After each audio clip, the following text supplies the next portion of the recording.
Oi, pessoal. Vamos continuar nossos estudos em direito administrativo acerca da licitação?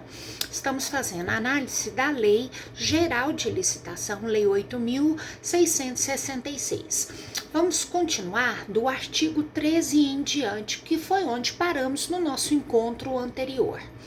A Lei 8.663 traz lá no artigo 13 a listagem dos serviços técnicos que podem ser contratados por meio do certame licitatório por parte da administração pública. São esses os serviços: estudos técnicos, planejamento e projetos básicos ou executivos, pareceres, perícias e avaliações, assessorias ou consultorias e auditorias, fiscalização, supervisão ou gerenciamento de obras ou serviços, patrocínio ou defesa de causas judiciais ou administrativas, treinamento e aperfeiçoamento de pessoal, restauração de obras de arte e bens de valor histórico. Parágrafo 1º.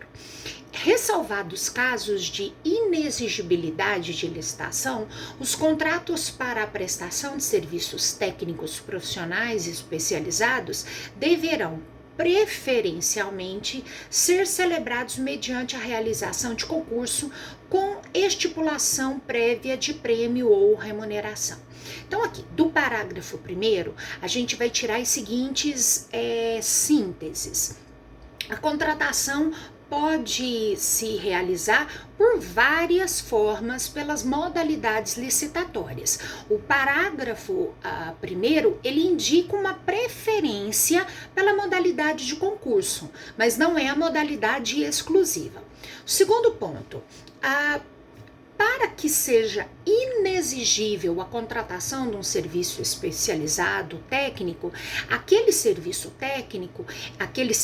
especializado, ele tem que ser extremamente especializado, ou seja, não pode haver concorrência, só aquela empresa ou só aquela pessoa presta aquele serviço. Aí nessa situação teríamos a inexigibilidade de licitação. Então a legislação, ela coloca a necessidade de notória especialização para que seja inexigível a licitação. E aí outras modalidades também poderão ser empreendidas nessa contratação de serviços. E é interessante observarmos que nessas modalidades variadas, que não só o concurso público, pode ser feita concorrência, tomada de preço ou convite, vai se escolher uma técnica.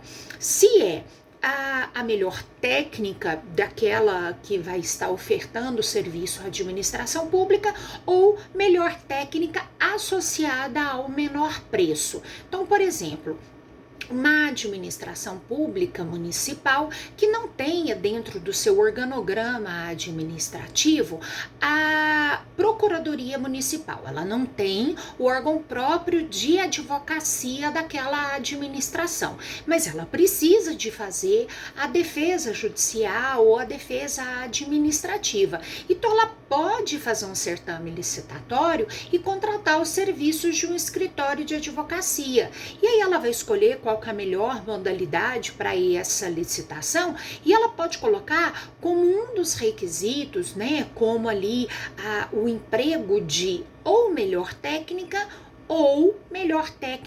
e menor preço para a escolha do que seja melhor para a administração. O parágrafo 2º do artigo 13 diz que aos serviços técnicos listados no caput incisos do artigo 3º, será aplicado o artigo 111 da lei. E o que diz o artigo 111 da lei?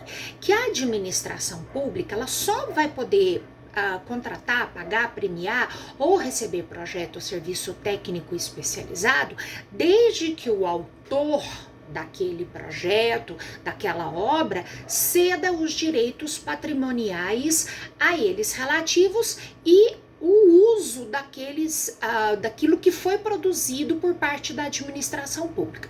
Por exemplo, contratou-se uma empresa de publicidade para fazer o slogan, para fazer ali uma marca da administração pública. Um slogan, um jingle, algo que fique, né, na imagem, e muitas vezes fere o princípio da pessoalidade, mas enfim, isso aí é uma outra questão que infelizmente os administradores fazem. Mas isso é comum. Contrata-se lá uma empresa de publicidade e a empresa de publicidade realizou aquela obra. Aquela obra tem todo um emprego da inteligência, da marca daquela empresa publicitária. Só que ela vai ter que ceder, porque a partir de então ela não vai poder requisitar direitos autorais. Os direitos passam a ser cedidos para o uso da administração pública, ok? Bom, continuando, parágrafo 3º do artigo 13 diz que eu vou fazer uma síntese do parágrafo 3º. A administração pública selecionou uma empresa dentro daquele certame licitatório em função de uma determinada pessoa que é a marca de diferencial daquela empresa. Por exemplo, foi-se contratado uma empresa, porque naquela empresa tem um doutor com um currículo incrível, com um currículo maravilhoso. Bom, se aquela empresa foi contratada em função desta pessoa, essa pessoa vai ter que participar da execução daquela obra ou daquele serviço. Então, o parágrafo 3º, no finalzinho, diz que ficará obrigada a empresa a garantir que os referidos integrantes, ou seja, aqueles que ofereceram o diferencial, realizem pessoal e diretamente os serviços objeto do contrato. Então, contratou-se lá uma empresa, por exemplo, farmacêutica, em que tem um farmacêutico que descobriu ou que tem uma inteligência destacada naquele assunto específico. Aquela empresa não vai poder dispensar o que ela ofereceu como diferencial, porque ela ofereceu aquele diferencial que seria essa pessoa com esse currículo.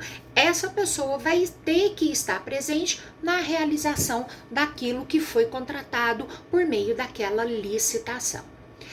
Artigo 14. É interessante porque o artigo 14 fala sobre a questão de marcas, sobre a questão de um requisito específico.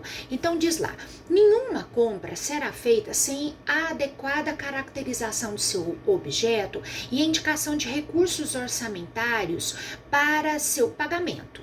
Então, o artigo 14 ele fala que para fazer a contratação tem que ter recurso para pagar. E aí, o artigo 15, que está nesse bloco das compras, fala que as compras deverão atingir o padrão de padronização, o princípio de padronização. O que é isso? Eu não posso comprar um arroz específico da marca X. Eu posso determinar que é um arroz agulhinha, mas eu não posso determinar que seja o arroz da marca X, porque senão eu vou estar excluindo as outras empresas das possibilidades de oferta da melhor proposta para a administração pública. As compras deverão ser processadas através do sistema de registro de preço, inciso 2º, inciso 3º do artigo 15, submeter-se às condições de aquisição e pagamento semelhantes ao setor privado, então não tem ali um tratamento diferenciado para essas empresas, ser subdivididas em tantas parcelas quanto necessárias para aproveitar as peculiaridades do mercado visando economicidade e balizar-se pelos preços praticados no âmbito dos órgãos e entidades da administração pública. A ideia do legislador é que, ao balizar pelo padrão da administração pública, colocasse um padrão de serviço público e do melhor preço para atendimento do serviço público. E aí, o artigo 15 continua falando como que vai ser feito esse registro de preço e aí a literalidade da lei. A gente se encontra daqui a pouco continuando sobre licitação. Muito obrigada.